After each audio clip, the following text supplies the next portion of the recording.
This episode of the Kingston Live podcast is brought to you by Grand Onstage. Get the most out of the Kingston Grand Theatre experience with access to pre-sale tickets, the best prices, and the best seats. Tickets for individual performances and subscriptions for the Grand Onstage season are on sale now at kingstongran.ca. What does a music scene need to thrive? It's not just artists and venues. It's the interpersonal relationships and community that transform a collection of musicians into a scene. And at the core of all great music scenes is a spirit of generosity and a desire to create opportunities for those starting out, stewarding in the next generation of musicians. This is Kingston Live, and today we're speaking with a local staple who has committed himself to elevating the Kingston music scene. For over 25 years, Jay Smith has been a key figure in Kingston music. By the usual metrics, Jay, better known to many Kingstonians as Smitty, has the credentials all professional musicians are looking for. As a solo country and rock singer-songwriter, he's shared the stage with Canadian legends from Blue Rodeo and Kim Mitchell to fellow locals like Dan Aykroyd and the Tragically Hip. He's written songs that have broken into country charts, and he's played across the country and beyond. Just promise that you'll leave the light on. Put my stick out by the door. But ask him what he's most proud of, and he won't name stats. He'll name people. Off the stage, Smitty has supported fellow musicians and amateurs alike to take the stage and share their skills. And just under 2 years ago, he made the bold decision to open a new music venue in the heart of downtown Kingston. Opening in early 2023, The Buckle is Kingston's premier country bar, offering 2 fully equipped stages across 2 floors ready for all manner of live music, ranging from touring acts to open mics and karaoke. On top of creating a great spot to have a drink, unwind, and listen, Jay's designed The Buckle to be a hub for musicians to come together, cut their teeth, and put on great shows. Rob and Ange sit down with Jay to talk legacy and creating space for new musicians in the city.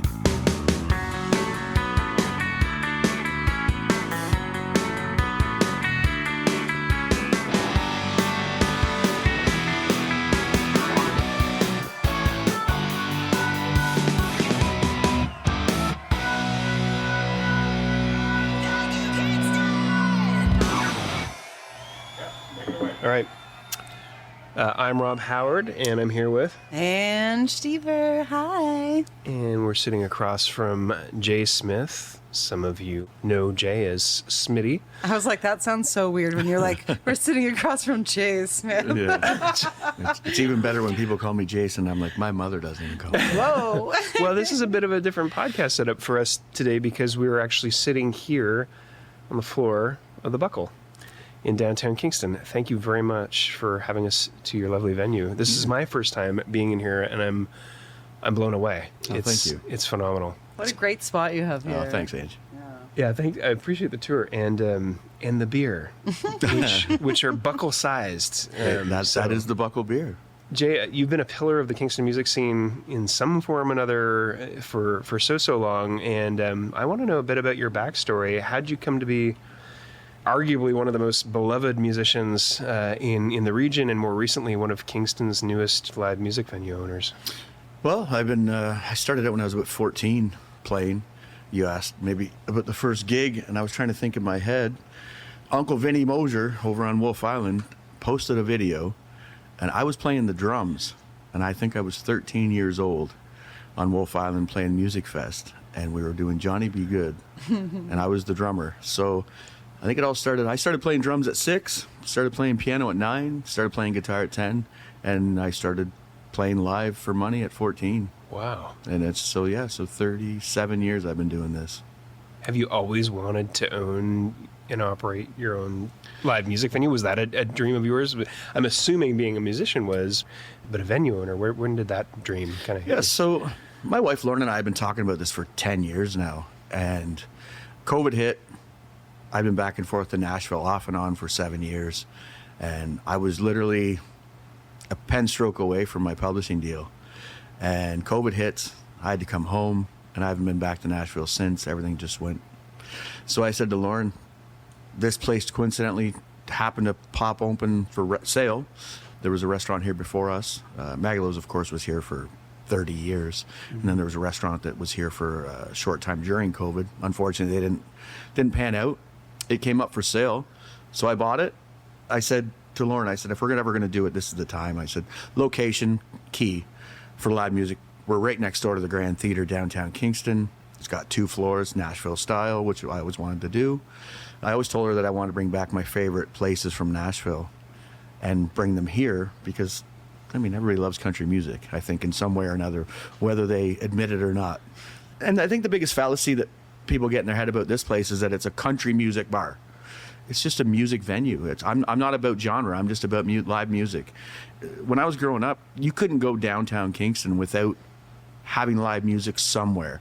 Like my buddies and I were always at the Dukes, the Toucan, the Wellington when it was still here. Like we were watching the Hip and we were watching the Mahones, we were watching the Reckoning, we were watching the Headstones and Moist and all those bands like when we were kids, like at Zorba's and all these places that you would just go, really? And I'm like, yeah, like my mom bought me tickets to see the Hip at the Stages once, and I wasn't of age, but I got in. I was going to say. Luckily. You still got in. Luckily, I was 6 foot at the age of 16, and I still got in. Yeah. But it was just the right timing.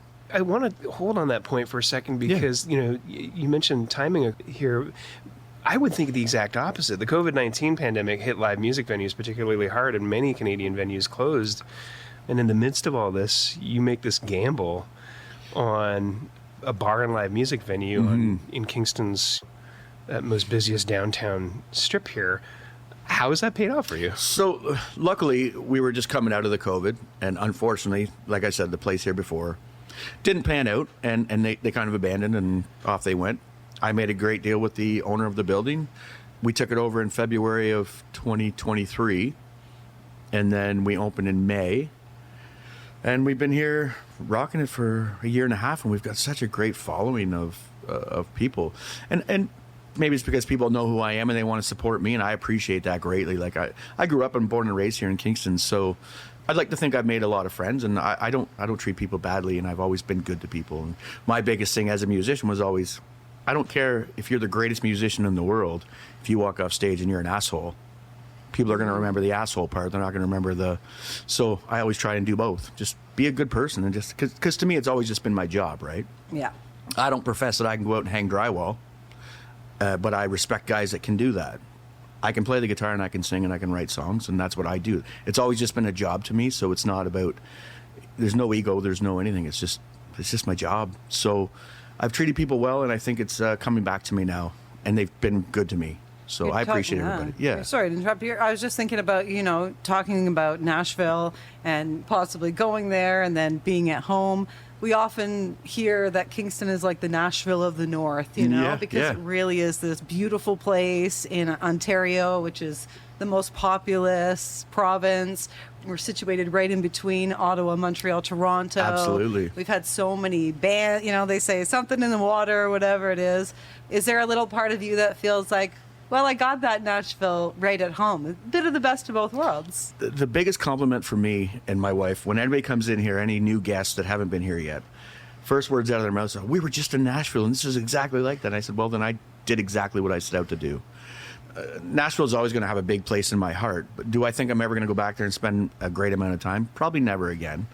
But I feel like I've got that here now, so I don't have to drive 16 hours and do that, because we've got upstairs and downstairs. We've got 2 stages fully equipped, ready to go. I have an open mic every Sunday from 5 to 7. I'm just trying to keep live music going the best I can. You mentioned that the opening of the Buckle was the culmination of many years of contemplation for you. And tell us about your vision for the Buckle. Where did that idea start, and how do you articulate the kind of experience you were trying to bring to life here for your patrons? Yeah, Lauren and I talked about it, like I said, for 10 years off and on. I just said, I was at the Brass Pub since the day it opened. I still hold the longest running house gig ever. When you said I was like, do you still sneak in I there? still don't sing there. No. Okay. But I was there for 20 years, every Sunday and Monday. Yeah. And I built the live music there, or I like to think I did. I was the first one to play there, and I played with my buddies Scott Rouleau and Matt Hanlon and guys like that, and then Chris Koster would come up and play with us, and that's all when we were just kind of cutting our teeth and getting it going, and playing live shows. So I was there for a while, and then of course in 2018 when when that tragic Humboldt bus crash happened, and I put that song out. I was out west a lot doing charity work and events and doing everything I could to help them. And then, of course, I came back to my seat being gone. So, but fortunately, it ended up at 20 years, and that's great, and it's a great memories. And I've met most of the people that I know today from doing that gig. A little sad I didn't get a going away watch or anything. Is that how the Senators thing came about? Because I know that you. So Okay. I met lots of friends, like Chelsea McDermott. She's a great friend, and she's such a sweetheart. She called me up. I guess it's going on. This is my 4th year now with the Ottawa Senators. She called me up and said, "Hey, we have live music up here. You'd be perfect." And I said, "Okay." And at first, I was like, "What's that look like? Me playing at a hockey rink?" Yeah. But I started doing it, and I loved it. What does it look like? Well, it looks like me lugging my gear up there and driving the hour and 45 minutes. But I get to play in the Canadian Tire Center. You were the in-game entertainment. You can catch me. I was at Club Bell pregame, like from 5 till puck drop. Then I pack my stuff up and head on down to Bert's Bar, set up again, play between periods and after the game, and give it that. They knew that I was, like you said, it's like the brass thing. Mm-hmm. Give it that pubby atmosphere in a much, much bigger setting. They must have thought I was the right guy for that. It's amazing how you've opened doors for musicians here at home. You were just mentioning about the legacy that you've left at the Brass Pub down the road, and maybe you'll open some doors in Ottawa. Hey, Ottawa, Smitty, Jay, is just the beginning. There are more coming.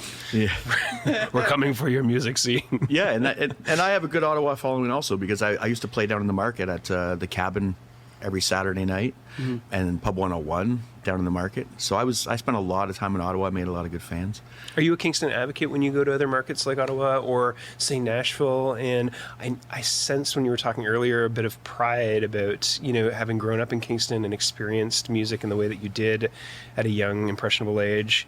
But how does it make you feel, and do you take that message with you wherever you go? I'm always telling people about bands from me.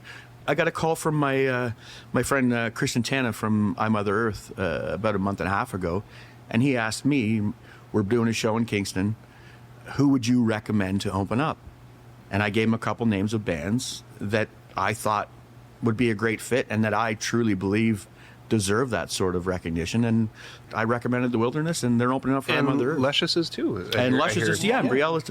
So I mean, two amazing, awesome bands. Yeah, so good and the same goes for Abby Stewart and Alexa Goldie and all these kids, and Courtney Kane, all these kids that I try to help and mentor and write songs with and help when I can. And there's a new young lad named Lucas Oak, and he's up and coming. This kid's only 14, and he's only been playing for 6 months, and all I can say is watch out for this kid. He's already been listed a few times on the Kingston Live website too. So there you go. We're someone that we've started to pay attention to. And then he's out. So he comes every Sunday to open mic still, and he loves it. And he always asks me, he goes, "Is it too much? Should I stop coming?" I'm like, "No, man. This kid's gonna do great things if he can keep his feet down." And Matt Bazinet, who I have every Sunday night at 7:30, both of these guys, they each won the country singing showdown at the fall fair this year. So very cool. Yeah, you have to appreciate when you see the youth putting in the hard work, because we all know that the best of the best are the ones that get up there night after night after night, and they've put in the hours and the time. And Emily Fennell, Miss Emily, is one of those people. Emily, of course. And when we spoke with her on the Kingston Live podcast, she mentioned you and said, one of the hardest working musicians in Kingston. Do you think that you've taken that hard work mentality from the stage into the bar here at the Buckle? Because running a bar can't be easy. Yes, and you know what? And God love Emily. She's a great friend, and I love her like a sister. You can name probably 5 people on your hand who in this city have had a constant longevity, who just have been playing for so long in the city and doing that. And Emily, God love her, she's winning awards, and she's just honestly, when I see stuff like that, it just makes me so proud to be friends with these guys and know that those are people that I play with. Those are people that I love and watch and admire. You're talking about some of the most revered local musicians here, but I also know that you count some of Canada's most successful musical acts amongst your peers and your friends. Absolutely. Like Tragically Hip, who happen to also be local, but, Blue Rodeo and others. And what have those bands and artists kind of meant to you over the course of your career? It's been so amazing. Like, sometimes I just sit there and go, wow, like, I'm so lucky to do this. But like I was saying earlier, it's always just been my job, so I just consider them buddies, and they're just like, they're doing the same job as me, but they're doing it at a different level, and some people are, oh, are you jealous? No, I'm not jealous. I've made a career out of music for 37 years. I've never had to work another job in my life. Basil Donovan from Blue Rodeo's played on my last 3 albums. Kelly Prescott, who's an amazing singer-songwriter, country artist, she sang on 3 of my albums. Tragically Hip, like, we've had them play here. Geez, they played here 3 times already. Gordon, Rob, and Paul, and like Paul had his 60th birthday here and chose the Buckle to have his. That's a big birthday. That's very cool. We blocked off the windows and had a giant 2-floor bash here for him. And you're not the only working musician who's built their career in Kingston that we've talked to, and I wonder, as a young musician growing up in Kingston, I know you had your experience, but there are hundreds of other kids out there having their own experience right now, and does the same opportunity exist for them today? Is it different? If so, how, and what advice might you give to them? That is a fantastic question. So that would be full circle as to why I wanted to open this venue, is because I want to give every one of those kids, like a Lucas Oak or a Matt Bazinet, that opportunity. Because I know how hard it is to walk into a pub and go, hey, I'm really good, hire me. That doesn't work. I get probably 20, 30 emails a week of bands and artists that want to play. And I'd like to think to some degree, obviously as a professional musician my entire life, that I have a pretty good gauge on, okay, you're decent enough, let's give you a show, or you're not. But I also am a soft-hearted person where I don't have the heart to say, you're not so good, and I don't think this is going to work out. So I always say, hey, we got an open mic, come on out to that and build your chops. And you got to put in the time. Like, you can't just... But at the age of the internet now has ruined a lot of things, where everybody thinks they're a star, everybody wants to be a star. The days of 4-track recorders are in the dump. You can just grab a good interface, computer, good condenser mic, and off you go. I was going to say, sitting there recording like one song too, being able to edit is different than sitting down and playing a few sets for a few hours. Absolutely. You need vocal training, if you play an instrument, you know what it takes to build those calluses or whatever 100%. it may be, it really is. It is that. And unfortunately, time. I don't think kids these days get that part of it, because they've grown up in that era of, I can TikTok this, or I can Facebook this, or I can just It's like a put my phone performance down. from the start, from the learning start. It's like, yeah. So I joked to my wife there a couple weeks ago, because Sturgill Simpson just did it. He just released music under a different name, just for the sake of, because he's been screwed over so badly by the country music scene, that he said, you know what, fuck it. Good music is good music. I don't care if you're 50 or you're 5 or you're 100. A good song is a good song, and it doesn't matter who's putting it out. So I joked to my wife, I said, you know what, I'm going to purposely write a commercial song, put it out, not under Jay Smith, not under Smitty. I'm just going to put some goofy name under it, and just no video, no picture, just the song, and see where it lands. Yeah. Just as an experiment, because that's where we're headed, and it kind of upsets me. Yeah. It makes me wonder, is live music important anymore? Is live performance important anymore as an artist? You have to get out and get booed. You have to get out and have people go, oh, God, get up and walk off their chair. You have to experience that in order to be a good musician, in my opinion. Live music is where it's at, and you really have to get out. You have to get in your van with 4 other people and just travel up and down the highway and play those shitty bars. You have to do it. And if you don't, then it just to me, what's the point? Like, if you want to sit in your bedroom and make great music, and again, great music is great music, but if you don't know how to tour and you don't know how to get on stage and perform, you're not going to go far. You're not going to do well for very long. You might be a one-hit wonder, but then you're just going to get washed away. Guys that put in the hours last long. There's a like music too. I feel like when you're playing, when you have a community that comes together, which you've provided as a musician and now as the owner of a business that brings people together. I was chatting with my musician friend, Emily, the other day. I was chatting with my roommate. Just about how powerful music is, because it really brings everyone together. Like when think about you're performing a song and there's hundreds of people there. Everyone is hearing the same thing at the same time. A lot of them are singing along. It's a spiritual moment. You know what I'm 100%. saying? And let's talk about Emily for a second. What was the other day at the Merchant? How many years was that? Yeah, Was it 20? I was going to say it probably was 20. The 20th anniversary of her doing her Fridays. Like she had the Fridays there at the Merchant. I had the brass every Sunday. People knew where to go. I was going to say that's what when I hear the brass, I think of you.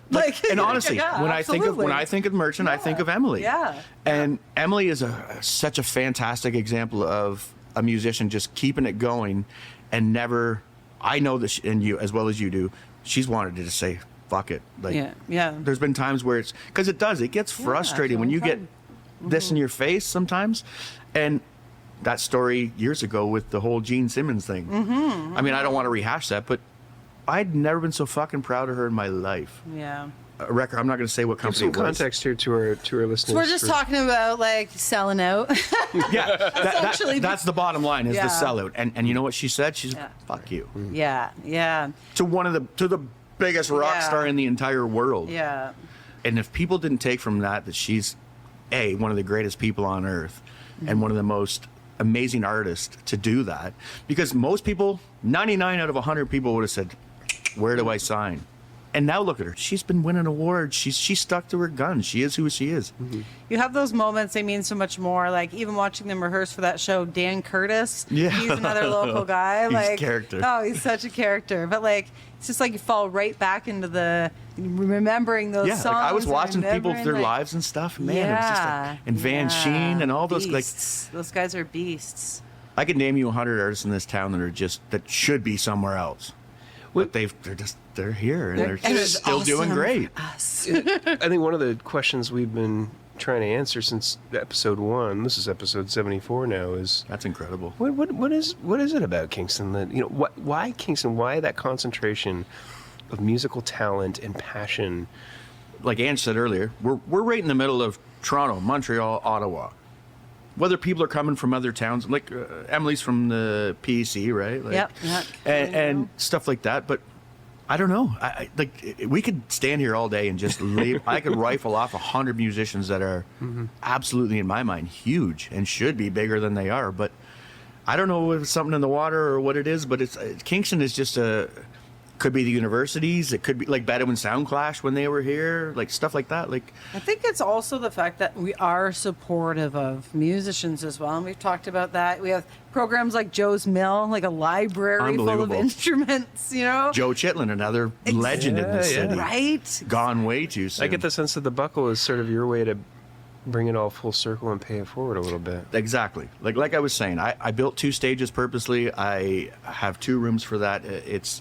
I have open mic, and even if there's one person that shows up weekly or 15, I don't care. I'm going to keep that going. So if someone wants to come in and have a stage to play on, and my buddy Justin Chenier came in the other day. That guy, he was terrified to do it, but he's been practicing at home and he's been messaging me, and I think he gave me a little excuse there a couple weeks ago with a sore throat. Bullshit. But he came in this Sunday and he got up and he did 3 or 4 songs and he was great. That's the thing. There's some people that have so much talent, but they're like afraid to get up there, right? That is the biggest. That is the biggest thing. There's. I can name you 10 guys on my hand that I know are better than me, but they won't get out of their basement. They just Justin, won't. if you're listening, the next time you play the buckle, it will be packed house. Yeah. No, it's true. There's so much talent out there, and it's one, to be able to learn how to perform and get up there, and that's the importance of things like open mics that you have to allow people to get that time in. Because I know myself as a performer, you can, I can tell a joke and be as cool as I get at home, and then all of a sudden the bright lights are on you, and you're standing. And all of a sudden that joke ain't as funny as it was at home. Nobody's laughing, and you're rushing through it, and all of a sudden, so you need that time to really. That's a whole other thing, Andrew. That stand-up, like that's what I make quite clear in my posts on Facebook and stuff, is that my open mic, anything goes. Yeah. Just get up and tell jokes, tell a story, tell me a poem, sing me a song. I don't care. Just keep your political and your religious beliefs to yourself, because that's not for open mic stage. I feel like you've been providing a lot of wisdom to the younger generation here on today's podcast, but I wanted to talk about your other career, which is being a venue owner. Is there anything that's pleasantly surprised you that you didn't realize going in that you were going to enjoy more than you or maybe you were just kind of unaware was an aspect of owning a venue? So one of my biggest things that I've always just not cared for much is karaoke. Oh, yeah. But we have karaoke here every Friday, 9 o'clock till 12:30, and it fills up fast. Like, it fills fast. Now, the good and the bad. The good is I've actually pulled 2 musicians from karaoke and now given them gigs, because I thought, wow, can this person ever sing? So I'll say, hey, can you play? Yeah, I play too. And I've had them and I've given them paid gigs. The bad is you got to take the bad with the good. Can my friend play too? And some people love the bad, by the way. I know a lot you of should people really go hear my karaoke daughter sing. because She's of it. amazing. But karaoke, honestly, when we first started doing that, I was like to my wife, I don't want to do this. I love it now. Like, I love coming in on Friday nights, setting it up, and we have great hosts. Brady and his wife Amy, they host it, and they're amazing. They're just about to have a baby, so Brady's going to take a little break, and they're all going to take a little quick break. But I'm pleasantly surprised week after week how much actual talent is out there that may not want to come to an open mic, but they'll sing along to a backing track, and they're just incredible singers. So I also must say that I think it is very important that even if you can't sing, you sing. Even if you can't dance, you dance. Exactly. They're all expressions, right? So, like, most people don't get an opportunity to get on stage unless they're decent. So I think it's wonderful that you give karaoke, even if it's just a few hours a week. And it's actually a live stage, and there's lighting, and there's monitors, and there's you get to feel like you're actually on stage I as a have friends musician. who love it, and it's because they can't sing, but it's literally the only moment they will get to feel that. The honest joy that I get out of watching people have joy while being on stage it's incredible. I love that. But as far as owning the venue, there's been a lot of, like, when we first opened up, we had a giant flood in the basement, which led me to... I remember that. It was a homegrown live weekend. That would have been our first homegrown live right off the bat. And we had a giant flood and had to close for the week. Oh, wow.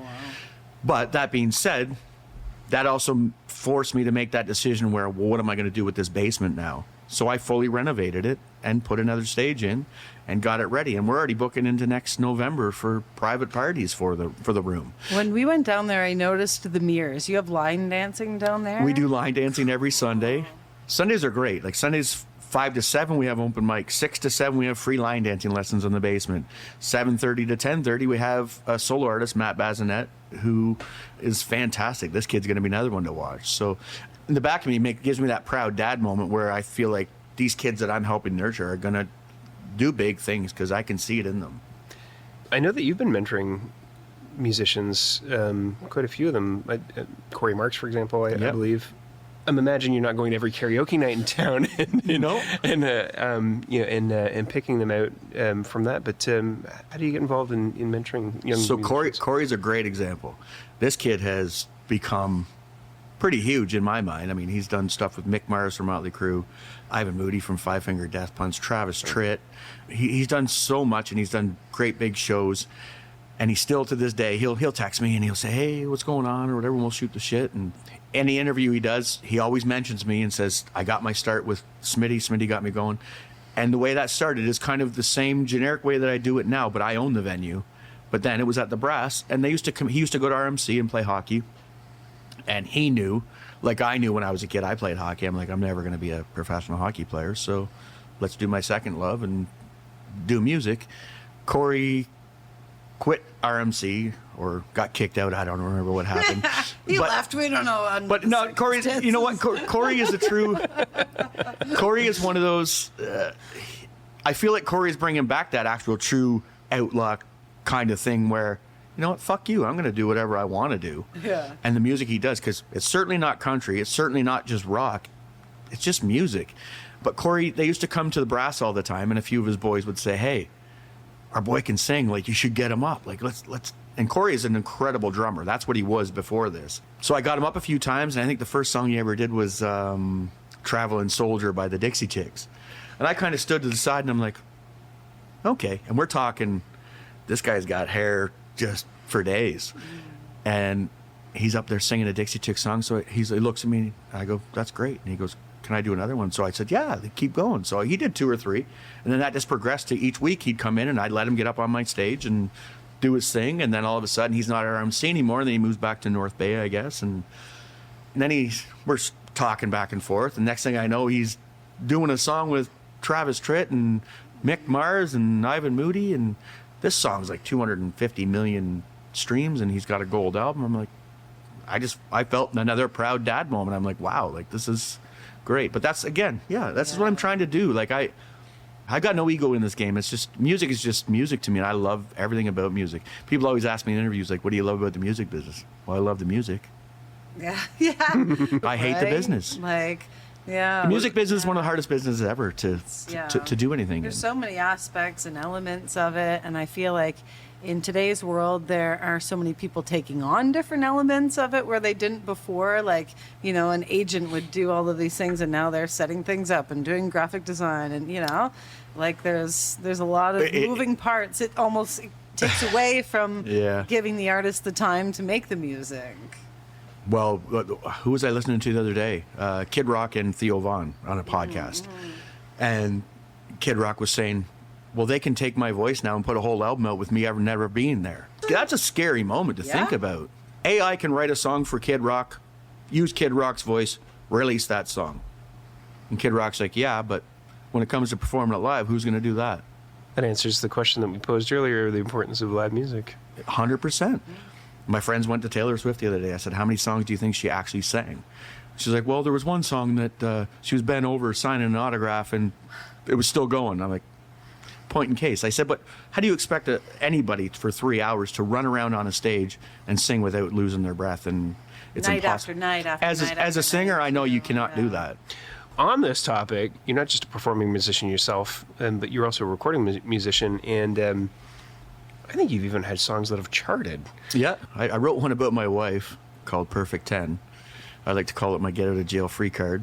But yeah, that song, it was one of those things where it was on iTunes country charts for 6 weeks at like number 2, number 4, never got to number 1, and that's fine. But people are always like, well, that's great. What do you get out of that? Well, you don't get anything out of that. But I still get to say, hey, I was ahead of Luke Combs for a week, or I was, you know what I mean? Amazing. It's bragging rights. But again, that stuff doesn't mean anything to me, but it makes me feel good that a song I wrote myself. I've never ever done a co-write and released a song with a co-write. It's always just been my songs, and I just put them out and go record them. But I've had the pleasure of working with people like Basil Donovan, Derek Downham, Kelly Prescott, and just great people. And then, Stick Outside the Door, of course, did its own thing. But on that note, that song was never mine. I wrote it. I put my phone down, did a one-take video, posted it on my personal Facebook page. And people are always like, well, why didn't you put it on YouTube or this and that? I said, because it was just something I had to get out of me.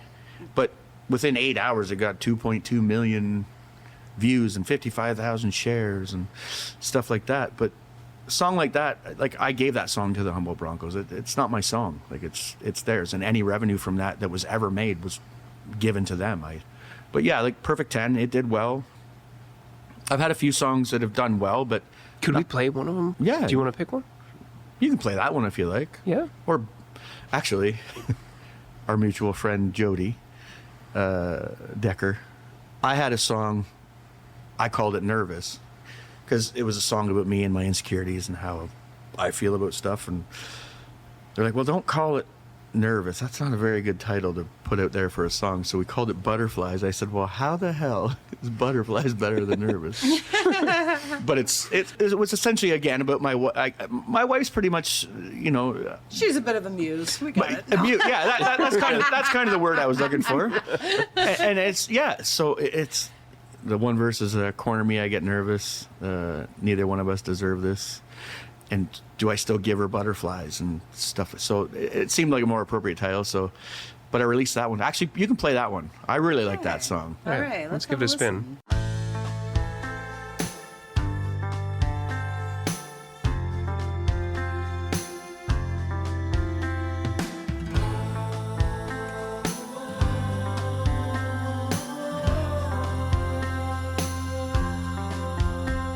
This time I think it's gone too far. Looks like we wrecked it beyond fixing. I don't know what to do or how to fight for me and you. Ain't the first time, but it's the worst time. Corner me, I get nervous. Neither one of us deserve this. Somehow life don't turn out like it should. So I'm counting on my mind to remember better times when I gave you butterflies. All I did was make you smile. Do you believe in true love, in a God up above? Well, I do. Don't you ever think I'll give up on me and you.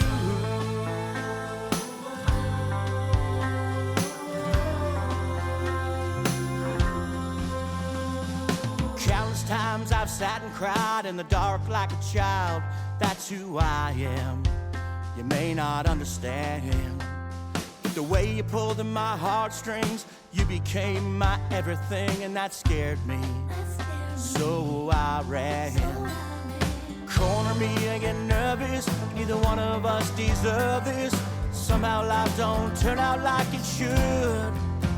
So I'm counting on my mind to remember better times when I gave you butterflies. All I did was make you smile. Do you believe in true love, in a God up above? Well, I do. Don't you ever think I'll give up on me and you.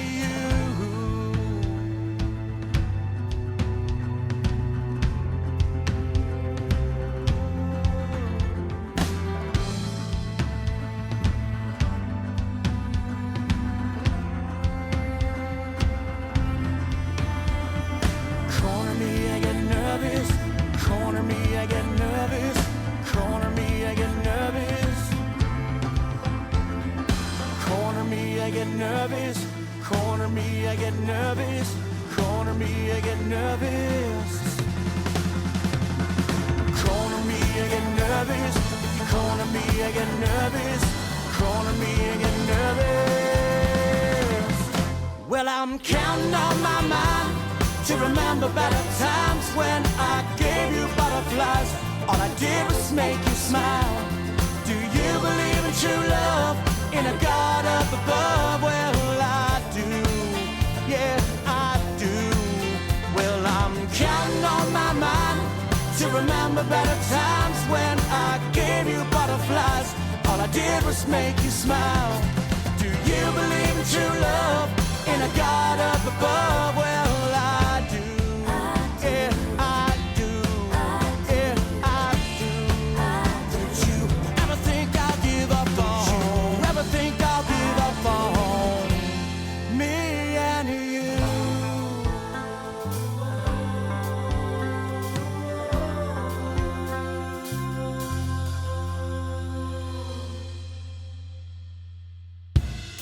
This episode of Kingston Live is brought to you by Grand Onstage. Grand Onstage takes you beyond the regular Kingston Grand Theater experience.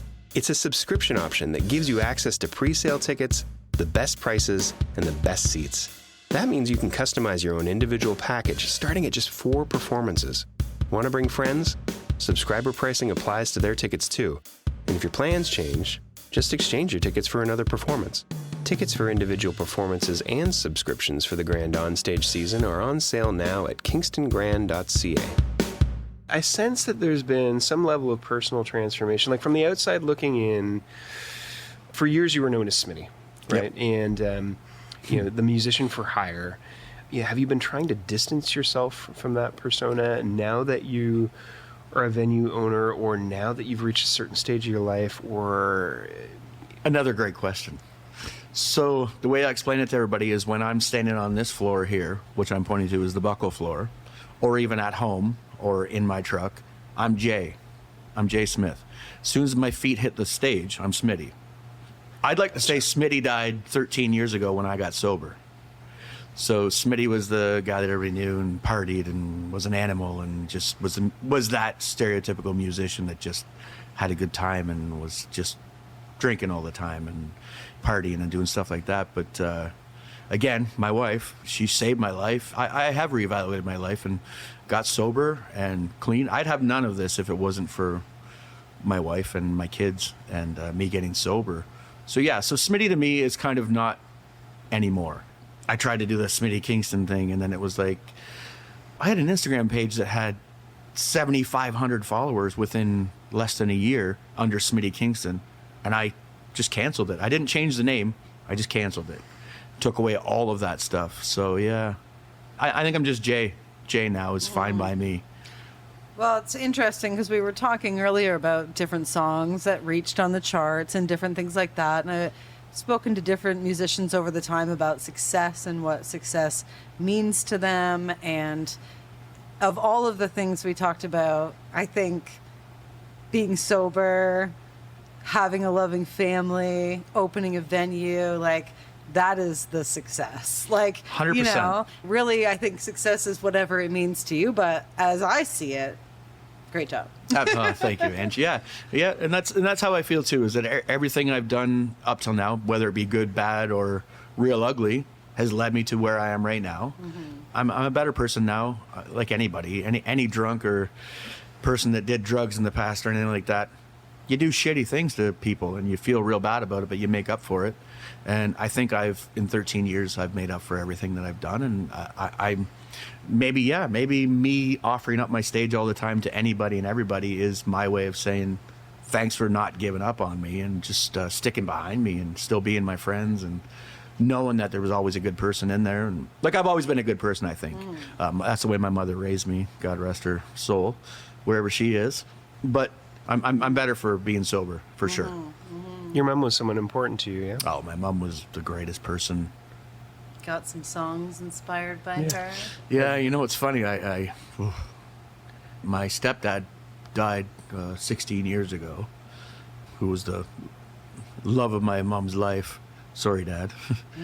That's facts, though. He passed away at a very early age, and then my mom just passed away 2 years ago. I still haven't and cannot write a song about either one of them. Maybe someday.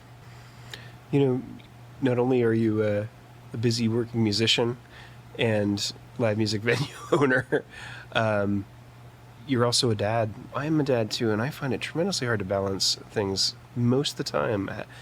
How are you balancing things? I'm a dad to 2 teenage girls, so it makes it triply hard.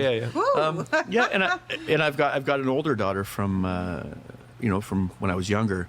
Again, I was in high school and had a baby. Yeah, I've got a 27-year-old too. Yeah, I had. Yes, Rob, my kid is 27. Do not look at me like that. No, sorry. That was a. I know. I know. I look 27. It's fine. Back to Jay. Yeah, it's so different though, right? It's being the dad of girls, hard to begin with. Yeah, I would imagine they would think you were like the coolest dad ever. I don't know. I would like to think that they do. That's what I imagine too. That's exactly what I imagine. And again, I wrote another song for my wife and my girls. It's called She Knows Best, which basically, and I always intro it with, if my girls grow up to be half the woman my wife is, then they're going to be just fine. My one daughter's going to be 17 in February. The other one's 13. They're both very musical and just incredible voices. And my youngest daughter plays piano, guitar, ukulele. She sings incredibly. My older daughter, she sings amazingly, plays guitar. And they look up to like artists like Tennille Townes and Taylor Swift and Tate McRae and Megan Maroney. And I sometimes find myself sitting outside their bed because they each have their own separate end of the house, and my wife and I live at the other end of the house, and one of them will be playing piano and singing, the other one will be playing guitar and singing. They don't know I'm out there, but I'll stand there and listen and just tear up. My oldest daughter, she's, I hate to say the number, but I do have grandkids, but she's off doing her own thing. She's been married for a few years, and my grandson calls me the big truck. He's like, what's the big truck doing? Yeah. You know, I sense a lot of what you're doing, even with the buckle, is about, you know, I mentioned paying it forward and about, you know, creating a safe space for the next generation and for people who are here today to experience live music in a setting like this. And, you know, considering, you know, the world that we live in and kids and youth, as we've been talking about here, what's sort of your greatest hope for them, you know, maybe for your kids in particular? Wow. Honestly, I just want my girls to...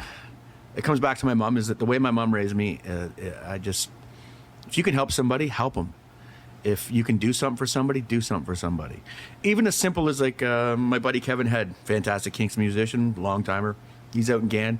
I did a show in the summer for him with my buddies Outskirts, a Blue Rodeo tribute band, Jeff Callery and Randy Orr and those guys. Got done the show, and Kevin had already sent me my pay, and he messaged me about 2 weeks later. He goes, there was a bit more in the budget, and I owe you this and that. And I just messaged Kevin. I said, just pay it forward to the next guy. I don't need that. So it's just, yeah, for me, I was just happy to get, because I had been off for the whole year trying to run this place and get this place going. I was just happy to be back out playing. So the back of my mind, I'm like, I don't care. Like, I don't need the money. I just said, pay it forward. But that's how I raise my girls. That's how Lauren and I raise our kids. They both go to Catholic school. We instill that in them from my mother. You know, she believed in her God, and I may not necessarily have believed in what she believed in, but we teach our girls to just help when you can, do what you can. And going back to what we were talking about earlier, you couldn't go downtown without seeing live music. And now I feel like that's not the fact anymore. Honestly, on a Monday, Tuesday, Wednesday, Thursday, like every day of the week, there was live music to go to. And I mean, incredible bands.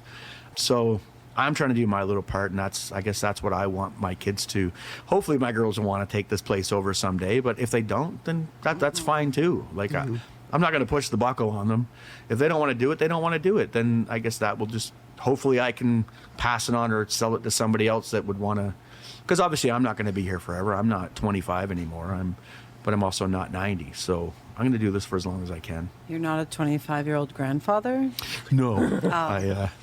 I was I just wanted to get that straight. You're not a before we move 27-year-old grandmother? Shut your mouth. Moving right along. No? Well, are you feeling more optimistic about Kingston now, though? You know, I mean, you opened the buckle on the, you know, the tail end of the pandemic. Yeah. You know, you had a flood on your opening weekend. Very first opening weekend. But you know, those were the days not so long ago before there was a music strategy here in Kingston, before there was a music office for Kingston. Do those developments give you hope that, you know, maybe Kingston's musical glory days aren't in the rearview mirror, but ahead? I truly think that Kingston is back and up and coming with, like, I mean, the Broom Factory's doing great shows. The Toucan still runs live music. The Merchant runs live music. Unfortunately, Blue Martini's gone, who, in my opinion, had the biggest and one of the better stages in town with a big dance floor and all that, a great setup. And most people are probably thinking right now, why is he talking about other venues and promoting it? Well, because there's enough room downtown for everybody, and it's just about the live music, is that as long as all those venues stay to it and keep it going, like the Brass or like the Ale House, the Royal, all these guys are still doing live music and trying it. Daft has live music once in a while. What's the one out in the West End there, the brewery? Spearhead. Yep. They do music. Like, Rax doesn't do it as much as they used to. But I mean, there's still lots of venues. Overtime, Rob at Overtime does all kinds of music. That guy does every genre you can think of. I think he had the Insane Clown Posse there a few years ago. What? Yeah, for real. I missed that shit. But I mean, like, Rob does what he can.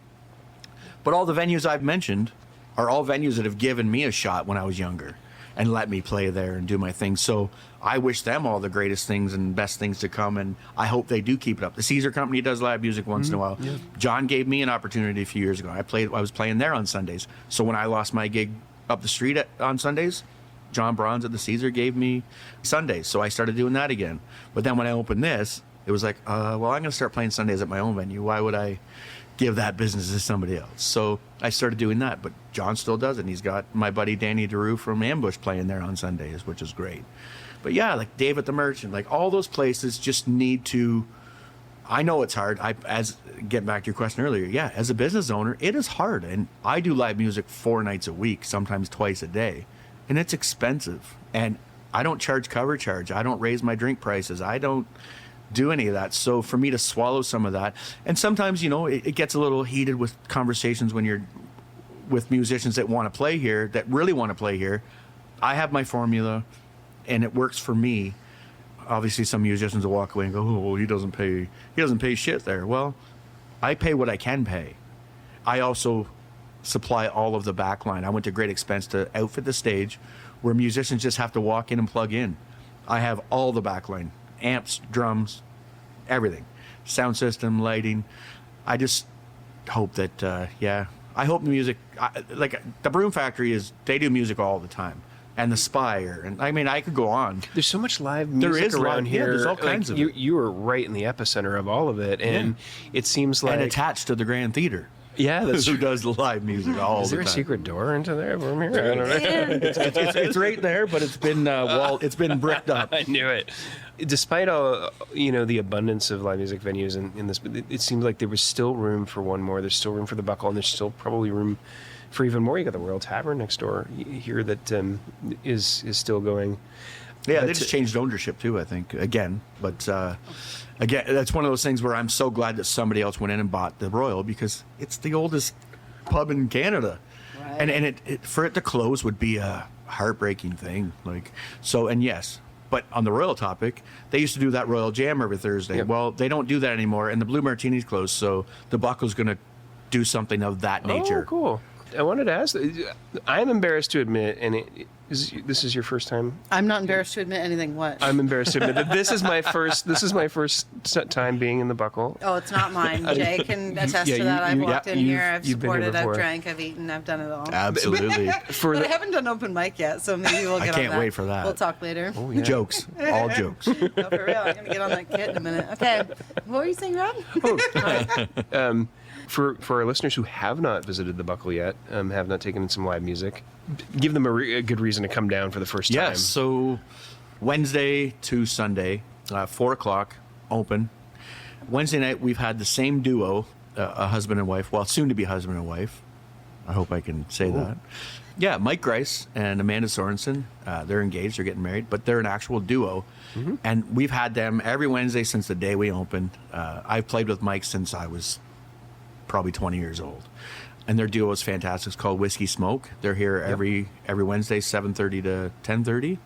Thursday nights, my band, when I'm in town, we play. We're called Trailer Swift. Love it.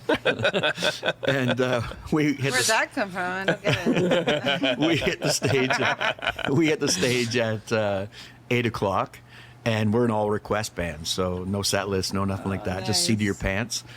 Friday nights, of course. Every Friday is Buckle karaoke, 9 o'clock, for all you to come out and do your thing and show us what you got, Ange. No, I'm open micing it. Yeah.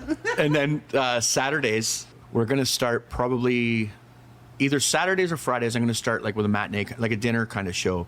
We did that in the past, like with John McClurg and Al Ducat kind of thing, and just have them play music during dinner, like a 5 to 7 kind of thing. So either Friday or Saturday we're going to do that, but then Saturday nights we have full band night. Like that's just rotating local and out of town bands, always 9 o'clock start. Sundays is a busy day. 5 to 7 we have open mic. Ange. Yeah, it's me. Okay, That's thank you. Okay, There's 5 my jam. to 5 to 7 on I'm Sundays. coming. Open mic, and again, it's tell jokes, sing a song, give me a poem, whatever. The kit set up at that point? The kit can be set up for you on Sunday if you want. I'll sing while I play. I will bring the snare drum up, and you can just have at it. Amazing. Free line dancing lessons downstairs, 6 to 7. You get to see the Buckle down, and then 7:30 to 10:30 we have Matt Bazinet playing solo. So just live music. One of the busiest places in town. Like, we're just trying to have live music. And food and drink. Food and drink. We just put the new menu out on Friday. Yep. All of our menu items are under $20. That was another one of Lauren and I's goal. Because as a family of 4, we go out. I was getting sick and tired of seeing a $160 bill for a family of 4 to have mediocre food. So Lauren and I, we have a $40,000 brick pizza oven and all the fixings back there. We make our own dough. We do all that in-house. We press our own burgers. We do all that stuff.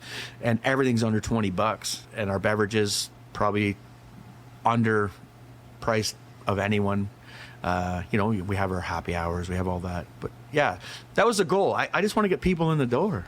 It's not about profit for me. It's about providing that live music venue and giving people a place to go where it's not going to cost them an arm and leg. There's no cover charge ever. The food's under $20. The drinks are...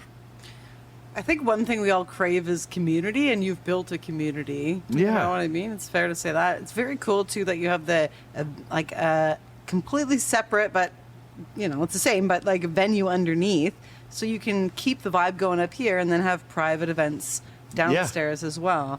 Well, one of the best nights ever was we had a private party downstairs. It was a Saturday night, and so the door was closed off, and then the private people came in the back door and just down the back stairs, and they had the downstairs room. I had Rob Baker, Gord Sinclair, and Paul Langlois on the stage playing Bob Cajun or whatever they were playing hip songs. Playing the hip. But then I had a band, a bunch of young lads up here playing from out of town. Ryan Zig and the Zags, great young band. Had them playing on the stage, and they were up here the whole night playing. And then at the end of the night, the drummer says to me, he goes, did I just see the hip leaving your building? I said, yep, absolutely. And I go, they were playing downstairs while you guys were playing up here. So they were like, we just played in the same place as the Dreads. That's some good sound. Yeah. Well, I mean, as a musician, I tried to go to great lengths to try and make both venues so you could separate them and we could have them both going at the same time. Where can our listeners find and follow you online? So you can, the Buckle Kingston on Facebook and Instagram.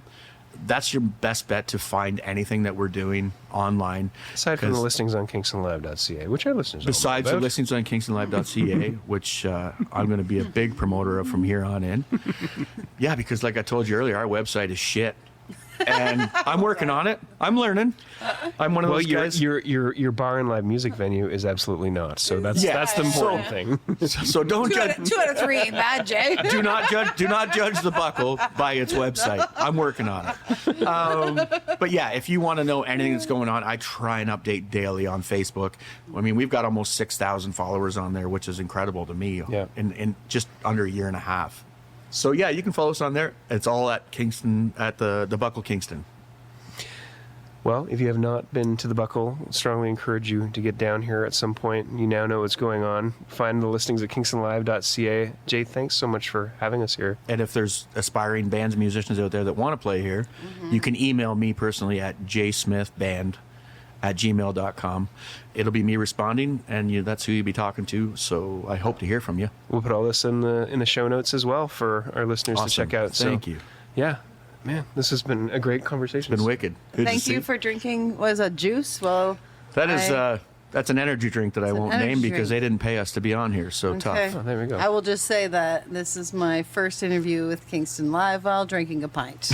Cheers. Hopefully not the last. This has been Kingston Live. If you've enjoyed this podcast, please share it, tell a friend, or subscribe on your platform of choice. For show listings, artist info, and all things Kingston music, check out kingstonlive.ca. Kingston Live was produced in Kingston by Soundwise. Hosted by Rob Howard and Ange Stever. Voiceovers and technical production by John Sanfilippo. Writing and research by Peter Sanfilippo. Executive producer Rob Howard. We'd love to hear from you. Email us at podcast@kingstonlive.ca.